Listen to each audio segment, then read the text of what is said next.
எனக்கு என்னென்னா அந்த பத்திரிகையாளர்கள் ஒரு கேள்வியை திரும்ப திரும்ப மாறிக்கிட்ட கேட்குறாங்க. நீங்கள் ஏன் இந்த மாதிரி படம் எடுக்கிறீங்க, ஏன் இந்த மாதிரி படம் எடுக்கிறீங்க, நீங்கள் சமூகத்துக்குள்ளே ஒரு பிரச்சனையை உண்டு பண்ணணும்னு நினைக்கிறீங்கன்றாங்க.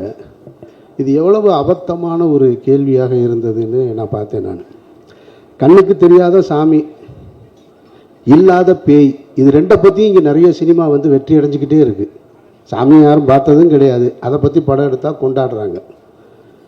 பேய் அது இல்லவே இல்லை. ஏன்னா பேயை விட மனுஷன் ரொம்ப மோசம்னு நான் நினைக்கிறது.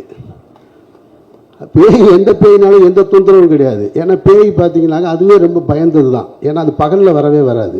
நீங்கள் எந்த திரைப்படத்துலையும் பகலில் அது இரவில் மட்டும்தான் வரும். அதுவே ரொம்ப பயந்தது. அது பகலில் போனால் ஆளுங்க நிறையா இருப்பாங்கன்னு இவனுக்கு பயந்துட்டு ஓடிடும். இது ரெண்டை பற்றியும் படம் எடுக்கலாம். ஆனால் கண்ணுக்கு தெரிஞ்சிருக்கக்கூடிய சாதி, அது ஏற்படுத்துகிற தீமைகள், அதனால் ஏற்பட்ட வலிகள், கொடுமைகளை ஒருத்தன் படம் எடுக்கக்கூடாதுன்ற கேள்வியை முன்வைக்கும் போது தான் எனக்கு ரொம்ப அபத்தமாக இருக்குது. அவர் ஒரு படம் எடுக்கிறார், அவர் ஒரு கருத்தை சொல்கிறார். அந்த கருத்துக்கு உங்கள்கிட்ட எதிர்கருத்து இருந்தால் நீங்களும் சொல்லுங்கள். எடுக்கக்கூடாது, ஏன் எடுக்கிறீங்கன்ற கேள்வி ரொம்ப ஆபத்தானதாக நான் பார்க்குறேன். நான் இப்போது மாரியுடைய படங்கள், ரஞ்சித்துடைய படங்களை வந்து பொதுவெளியில் அரசியல் சார்ந்தவங்க கருத்து தெரிவிக்கிறாங்க, அதுக்கு ஒரு எதிர்ப்பு தெரிவிக்கிறாங்க. அப்படின்னா அதில் ஒரு நியாயம் இருக்கிறதா பார்க்குறேன். நான் ஒன்று ரொம்ப நாளாக அடிச்சிட்டோம், அப்படியே அடி வாங்கிட்டே இருக்க வேண்டிய என்ன, திடீர்னு என்ன உங்களுக்கு எங்கேருந்துடா வருது இந்த தைரியம் அப்படின்ற கேள்வியாக இருக்கலாம். இல்லை நடந்து போச்சு, அதெல்லாம் ஏன் வெளியில் சொல்கிறேன், நாங்கள்லாம் பெரிய மனுஷனாகவே வாழ்ந்துட்டோம் இங்கே அப்படின்ற எண்ணமாகவும் இருக்கலாம். அது அரசியல் சார்ந்தவர்கள், அந்த அமைப்பு சார்ந்தவர்கள் சொல்கிறாங்கன்னா அதில் ஒரு லாஜிக் இருக்கிறதா பார்க்குறேன்.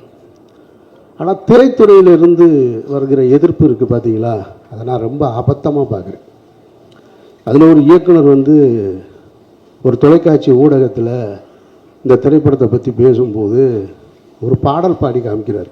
நீங்கள்லாம் பார்த்துருப்பீங்க. ரொம்ப கேவலமாகவும் குரூரமாகவும் பைசன் பைசன் பைசன், அது ஒரு பாய்சன், அந்த குரலே நாராசமாக இருக்குது. அதில் இது வேற.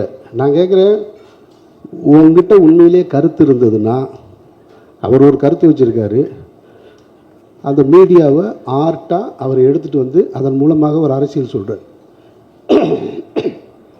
உங்ககிட்ட கருத்து இருந்ததுன்னா நீயும் அதை ஆர்ட்டில் எடுத்துகிட்டு வர வேண்டியதானே. அப்படித்தானே நீ சண்டை போடணும். அதை விட்டுவிட்டு ஒருத்தர் ஏன் எடுக்கிறான்ற கேள்வியை வந்து அவதூறு சொல்லக்கூடாது.